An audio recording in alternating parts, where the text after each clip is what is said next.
Okay, so welcome back. I'm sure you're anxious to find out what exactly we are going to be doing. So let's just run through those assignments, things that you're going to have upcoming, so we're all on the same page. And please feel free to reach out if you have any questions or need clarification. I'm sure that if you have a question, other people will as well. So the first thing that we're going to be doing are 7 weekly discussion posts. These should be 3 paragraphs long, addressing the questions or the readings that we have for the week. Please have these uploaded and completed by Thursday evening. So then by Sunday, please have replied to 3 of your colleagues' original posts, 1 paragraph per reply, and then also counter reply to 2 of your colleagues who responded to your original post. So we want to create really a good discussion forum so we can learn from each other and our experiences. The next thing is that you will have 2 guest speaker debriefs. So we have 2 fabulous administrators that are going to be sharing with us. Lisa Fye is a principal at Crete Intermediate School. That's a Class B school. And she has grades 3 through 5 in her school. She is just one of the most excellent instructional leaders that I know and really takes an active approach to mentoring her teachers and working with them in the classroom, probably more than any other administrator that I am aware of. Greg Tiemann is the high school principal at Millard West. And as a high school principal of a Class A school, he has a lot different perspective and responsibilities. And so he brings a very valuable experience, which I appreciate both of them being willing to share with us. I always want to give you the opportunity to network. I think in education, as well as any other field, just getting a chance to make those connections and meet people is important. So I will send out a Zoom invite when these conversations are going to happen, and you can feel free to join if you would like, so that you have the opportunity to interact with our guest speaker and ask questions or just make a connection with them.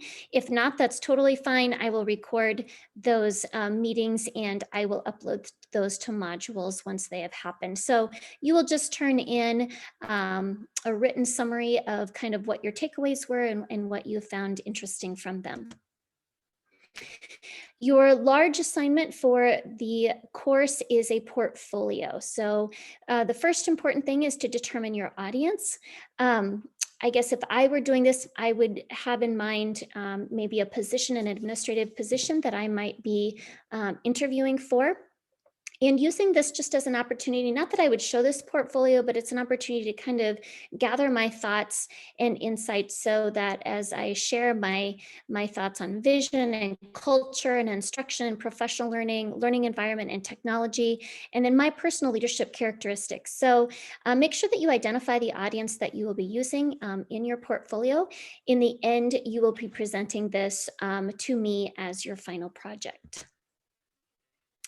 The portfolio content should include both curated and self-created content. So I demonstrated that in the previous video where I had several books, resources that I really appreciate and things that I have pulled from them.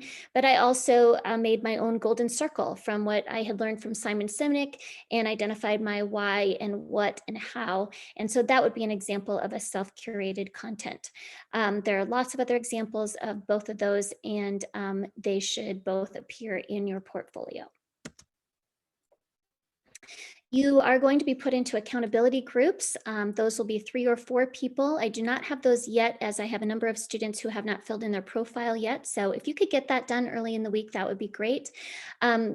The feedback that I got from my previous classes was this accountability group was really the most valuable piece of their creating their portfolio because it just helped to be able to see what other people were doing, how they interpreted it, as they asked each other questions and clarification or had suggestions. They just really felt like it was very helpful to them.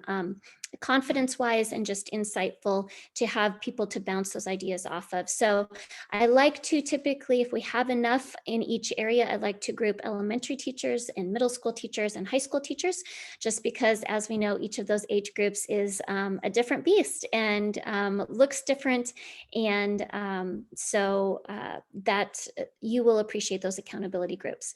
You will meet twice with your accountability groups throughout the the course, and the weeks are designated for that when you are to do that.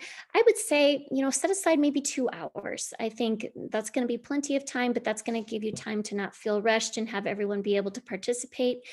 Use whatever video conferencing application you have learned over the last year that if there's nothing else from COVID, we certainly have become more comfortable with that. And so, make sure you kind of set a time limit for each person so that each person has an opportunity to share and gain some feedback as well. You are going to be turning in a written reflection, and those are going to be answering these questions. So after your accountability group meets, each of you will fill out a reflection answering these 8 questions, and you will submit that into Canvas as well. And then finally, as I mentioned previously, you will actually be presenting this portfolio to myself. So you will sign up for a 30-minute Zoom appointment sometime during the last week that works in with your schedule and my schedule. And so I think that's important as you're creating your portfolio to realize you're going to have the opportunity to explain and discuss. So it's a visual presentation, but you are going to be filling in the pieces. You don't have to jam all of that information onto those slides, that you will have the opportunity to present that information to me. Finally, as you are aware, you will be doing 25 field experience hours over the course of the 8 weeks. And there's lots of examples of things that you can do. Summertime is a great time to get these hours in.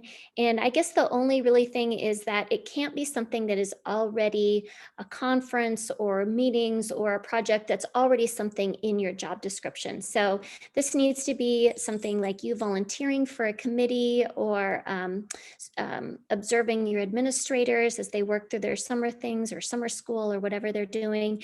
But if you have any specific questions on whether or not what you would like to do falls in those categories, I would reach out to your academic advisor and they'll be able to clarify that for you.